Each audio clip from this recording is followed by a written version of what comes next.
Thank you to our partners over at Cavenders. Cavenders has been a trusted cowboy boot and western wear outfitter for over 50 years. Discover why their loyal customers love their collections of western wear. Check them out at cavenders.com for the latest styles.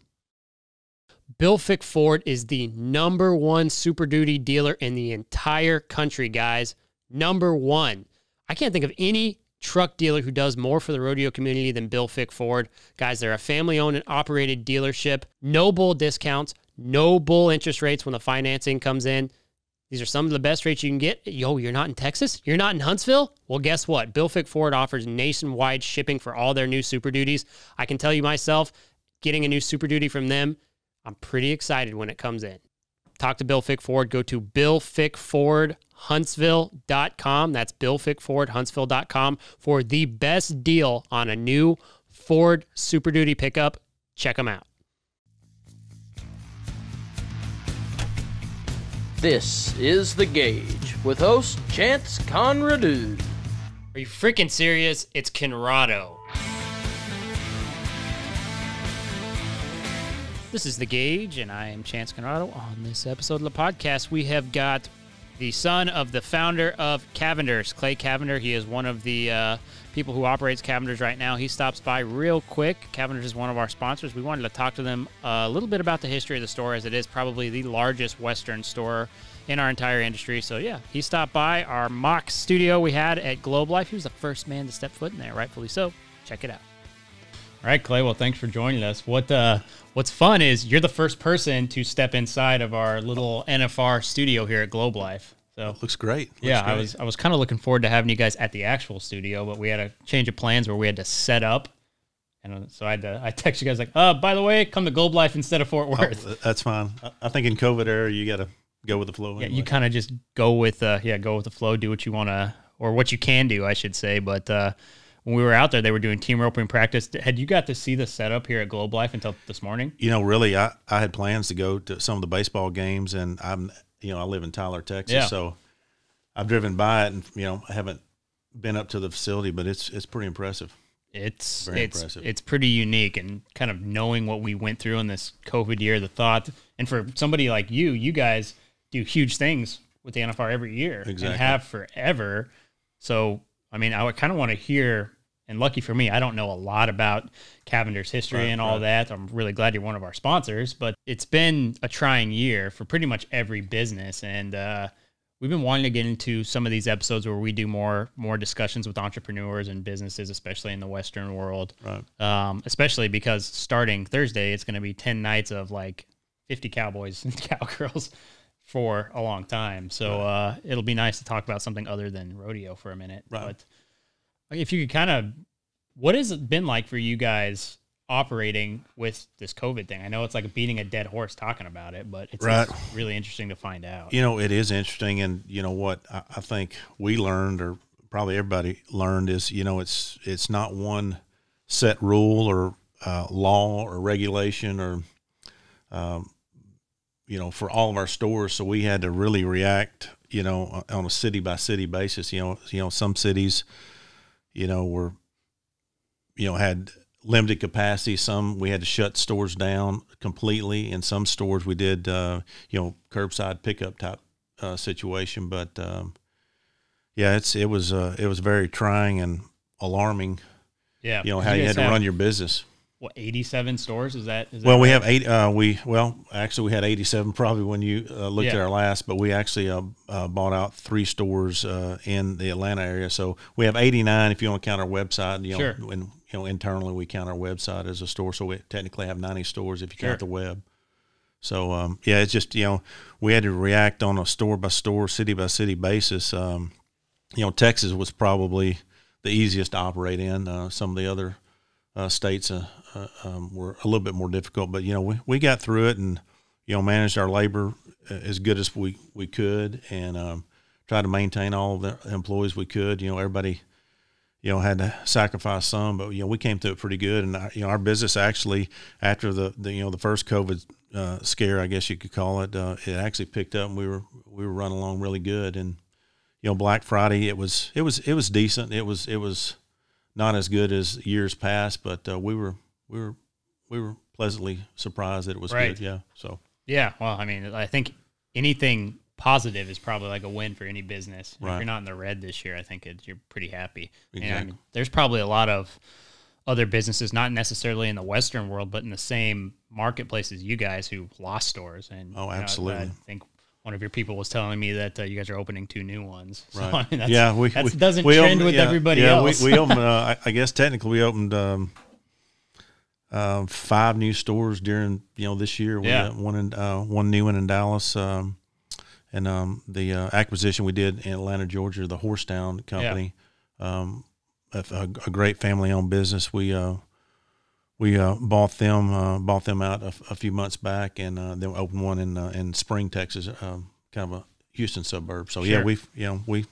we continue to grow, but we were cautiously optimistic, I guess you'd say. Yeah. Yeah. And what was kind of the feeling for you guys when talks of the NFR going awry started? I mean, because that is a huge thing. You guys set up a gigantic booth at Cowboy Christmas every year. Right. Well, actually, the one in Vegas, we've just got our foot in the door, and they worked with us really well. We haven't had a massive booth in Vegas, actually. Oh, really? We've had a booth there for several years, and this is actually our biggest booth, the one here in Fort Worth. It's like 8,300 square feet. 8,300 square feet, like that? And it's we're setting it up right now. As soon as I leave here, we get wrapped up. I'm going back over there. It's turned out really good. Is it really? Yeah, we're excited. It kind of be our trial run for hopefully a bigger booth in Vegas down the road. Yeah, yeah. I mean,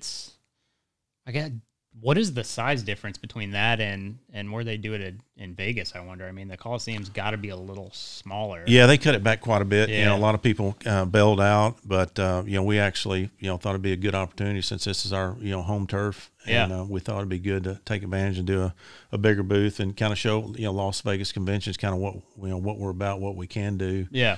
And hopefully we'll roll forward with a booth like this in Vegas. I was laughing yesterday.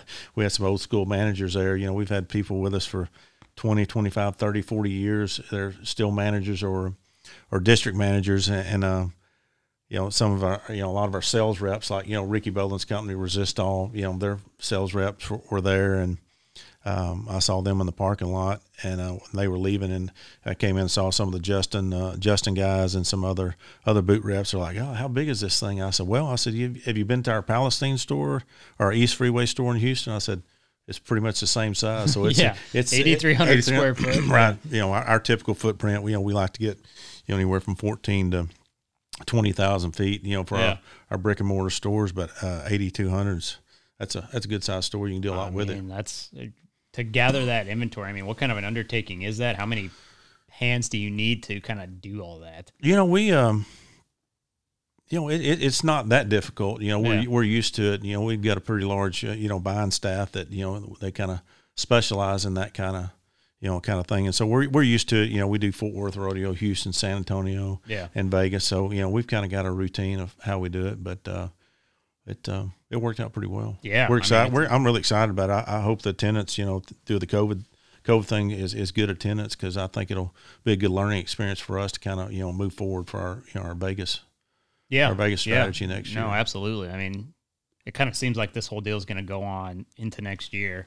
Yeah, I know. Denver's canceled, Fort Worth's canceled, which was shocking, but I mean, I'm sure it's just unfortunately probably going to follow a very similar path that it did this year. In Houston, I think the latest is they're going to do the stock show side of it maybe during the rodeo time, and I think there's talks. It may not be official, so don't hold me to this, but I think they may actually do the rodeo in the spring. Yeah. So, but Houston's a big deal too. Well, I mean, gosh, that was like the big thing that happened when this all started, was the way that the Houston rodeo went down, and they canceled that mid rodeo. Oh yeah, I remember my son. He was on the golf course. He plays golf for TCU, and I get a call from him like, "Dad, they're pulling us off the golf course," and they were off the golf course back in Fort Worth by 6 o'clock that afternoon, and we were me and my wife were traveling, and he made it back to Fort Worth, loaded up all the stuff from his dorm. He was a freshman then, was back in Tyler, Texas, and school was canceled. So it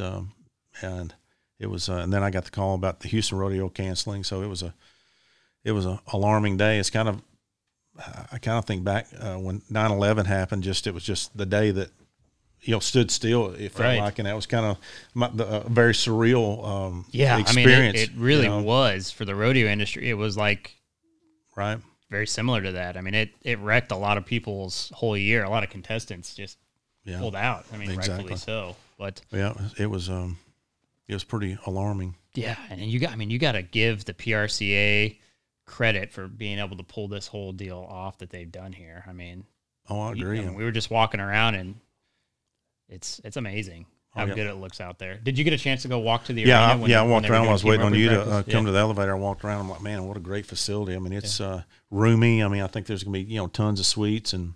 Oh, those suites are neat. I don't know if you got to see them, but I haven't yet. There's not a lot of privacy in those suites. Right. Even we were looking at what was that media room where they do. I guess it must be one of the shows, and it's all glass. I'm just like, how do you keep the jackasses from like banging on the glass or doing things during a baseball game? Yeah, right. Yeah, I don't know. It's an interesting idea, but one of the fun things for me is I just don't know much about your guys' history, and you guys are this for the Western world, especially. I mean, a mega company. Yeah. There's a few of them out there, but I mean, for you to have 90 stores in our kind of small subcultures. I mean, you guys are like the Waltons of the radio industry. Yeah.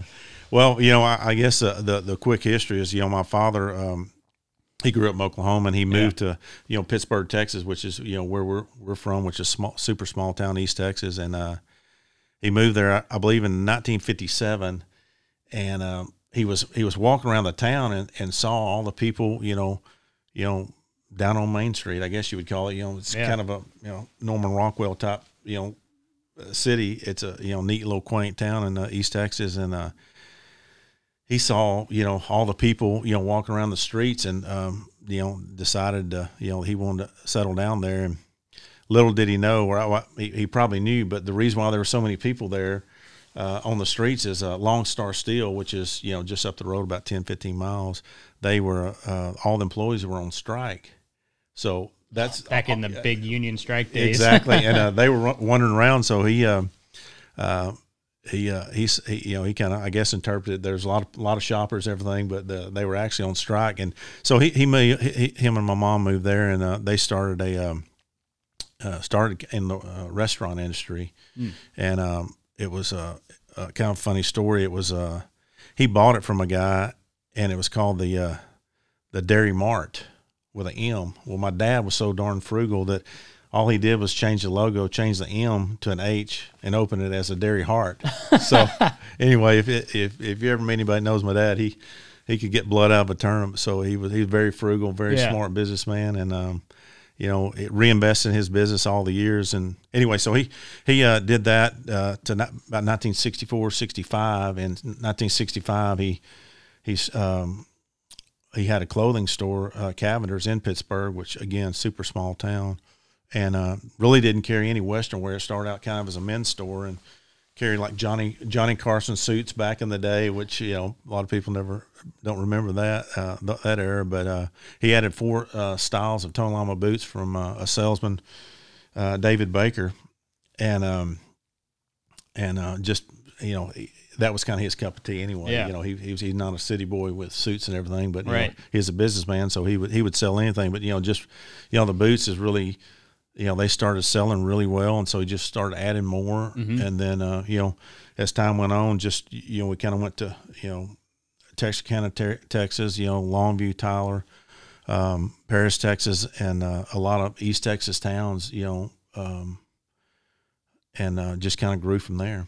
Yeah. So, I mean, was that your dad's plan the whole time, is to kind of expand the business, or? He's kind of a wing it kind of guy. Yeah. And I don't know if that was his plan, but I think, his aspirations were always to make more money and to grow and to work hard. And that's what he did. And I think in 1977, he went to hire boot company in Olathe, Kansas. So he bought like 7,500, pair of boots. And when he did that, he had to go somewhere with it. So he opened a store in Tyler, Texas, and that kind of, put him on the map, and, kind of grew from there. Right. Yeah. I mean, that's such an interesting kind of story, and the era just totally different. I mean, the boots look different, everything looked different. And during the Urban Cowboy, everybody and their dog opened up a Western store, and, that didn't like that Urban Cowboy era didn't, the John Travolta, Everybody did that, and then all of a sudden everybody started a Western bar with a mechanical bull. Yeah, exactly. Yeah, and exactly. a punch-out machine. We actually, most people didn't survive there during that era, but we actually thrived and, opened more stores, bought out some stores. But why do you think that was exactly? I don't know. We just, my dad was real frugal and was very optimistic and took advantage of, opportunities to buy, struggling businesses back then out, and just we kind of weathered the storm, I guess you would say, and it worked. Yeah, it worked. Yeah. I mean, when did your dad step away from the company? Oh gosh, when did he? I think in '94. My brother Joe, he became president. But he never older than you Joe Cavender. Yeah. He became the president, I think, in '94. But my dad really never stepped out. He was always around. He always wanted to come check and see what's going on. But he loved to buy ranches and sell ranches, and that was kind of his cup of tea. So he did walk away, but he was very involved. But my brother Joe, he's the president of the company, and my brother Mike, he's in charge of all our real estate. He buys the real estate, and then my sister Tracy, she has a commercial hunting operation there in East Texas, and does some vacation rental properties, stuff like that. So she's the only one who's not directly involved with the stores. Yeah. So Joe's president, and Joe still, he's still super hands-on with all the boot buying and all the direction in the footwear side of our company. It's all Joe and his buying team. And like I say, Mike, my brother Mike, he buys the real estate, and after he buys it, I'll pretty much build the stores from the ground up and lay them out, and coordinate all the fixtures and decor and everything. And my mother, up until she passed away a year back, but my mom, she would go to every single store with me to open. Really? To do like the grand opening? Well, no, not the grand opening. The store setup. Yeah. She was a super hard worker, and after all the kids were raised, she got into the decorating of the stores and worked with me doing that, and it was fun. I bet that was just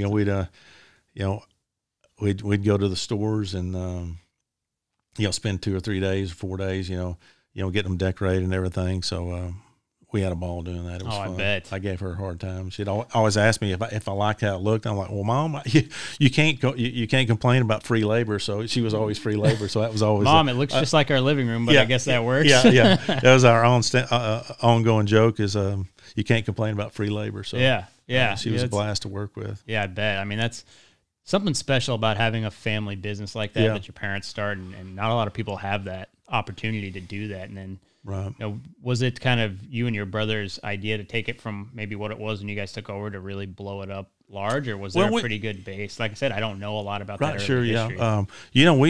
My dad always just had a steady growth. His philosophy was never borrow any money. Yeah. And so we're debt free. We grew when he was, involved, and we've grown, maybe a little bit faster, since he stepped aside. But we've always grown anywhere from 3 to 6 stores a year, and that's kind of the same path we're on right now. We're pretty methodical. We're not publicly traded. We're a privately owned business, so we're not forced at all to grow. But we always have, growth is in our blood, and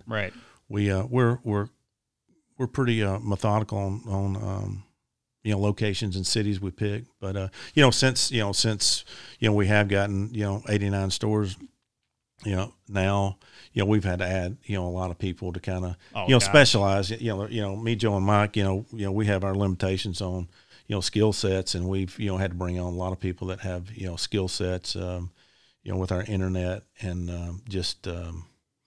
and human resource management, kind of things, and all, some of the boring stuff. But we have that. We've got a great buying staff, planning staff.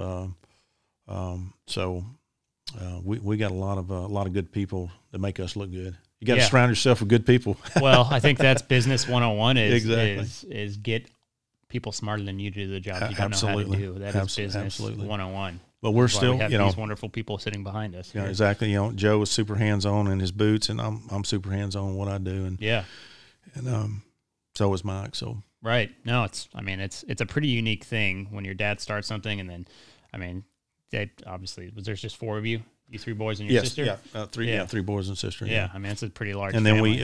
we, my brother Joe's got, his kids are a little bit older. Joe's a little bit older than I am, and so is Mike. So Joe has kids that have entered the business. His son Drew, he's helping out too, and then McLean Cavender's involved in the business as well. So we're, a lot of the grandkids are coming online now too. Yeah, so. You guys have so much passion in the business. It just represents something good. So it's probably most family members probably want to be involved in it at some some aspect. Yeah, but you guys have been pretty active in the rodeo community. You guys sponsor a lot of really great athletes. That little video that came out about Haley was excellent. That was pretty cool. Yeah, that was really a great thing that you guys produced there.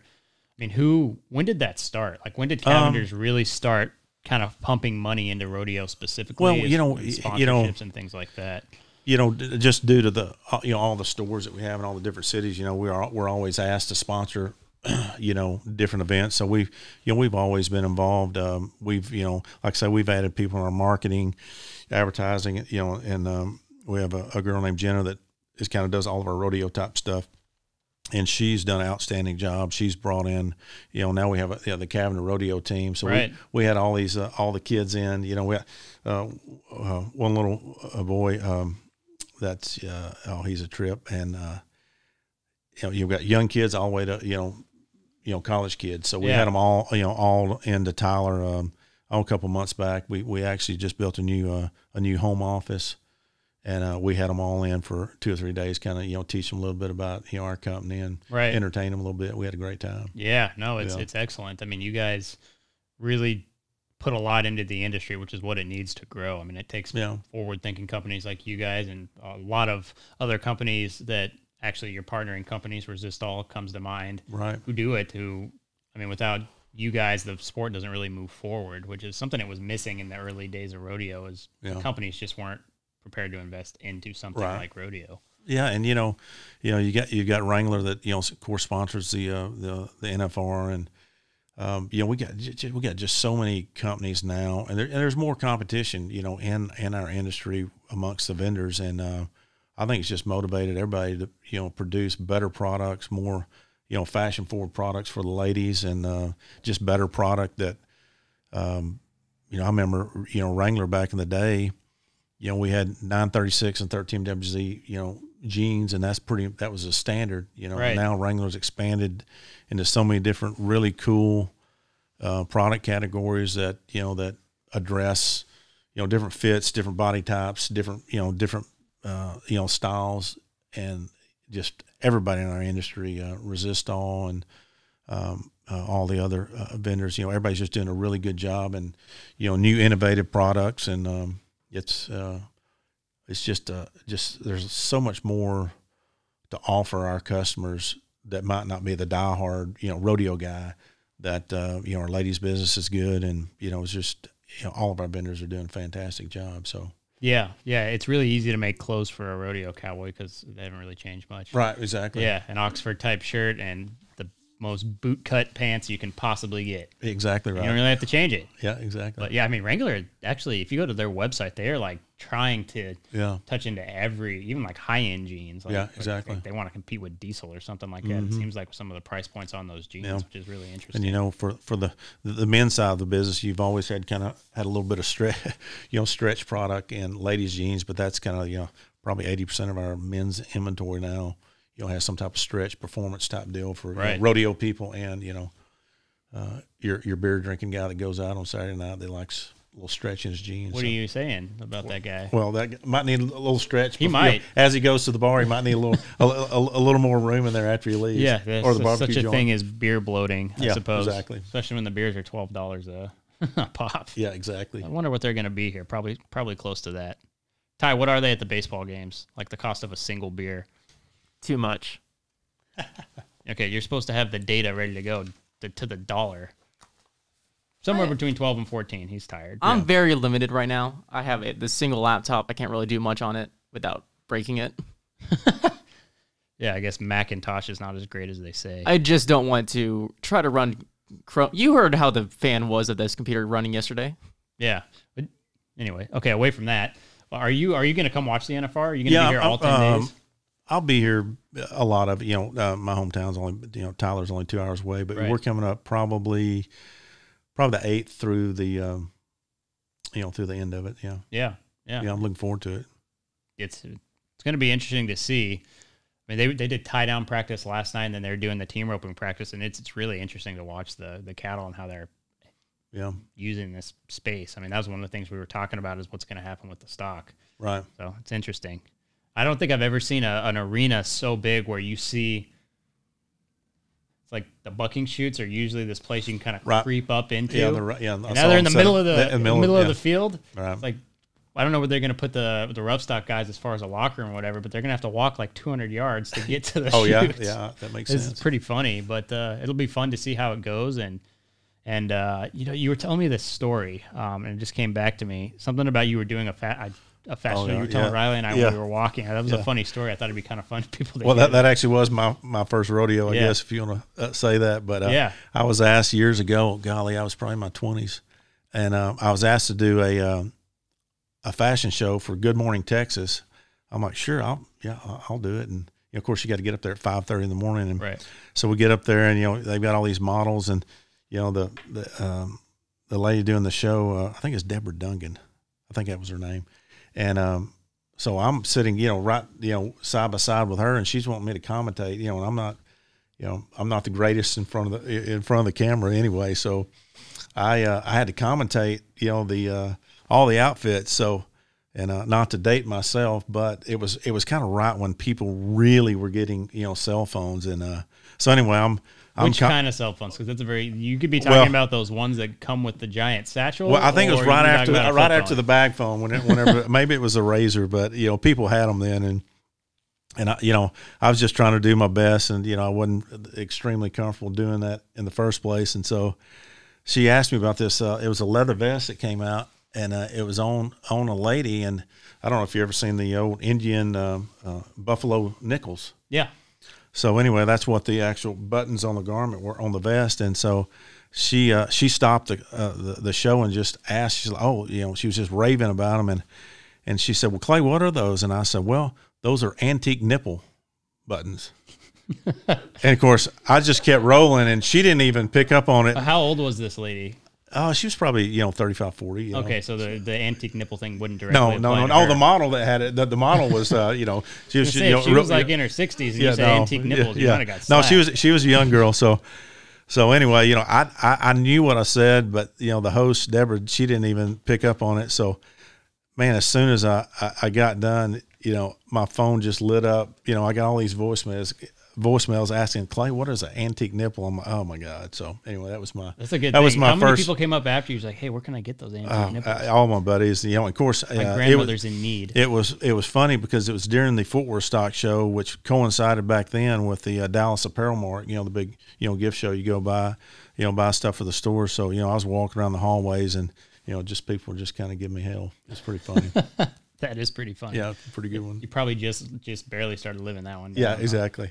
But that was my first. And that was the very first rodeo experience you had. Yeah, no, it was my first rodeo. When I say rodeo, it was my first rodeo on live TV. Yeah. So, how many have you done since then, or were you terrified for years? I do maybe one every 2 or 3 years. I do a little hunting show with Majesty Outdoors. Okay. I'll do that, and that's kind of a neat deal.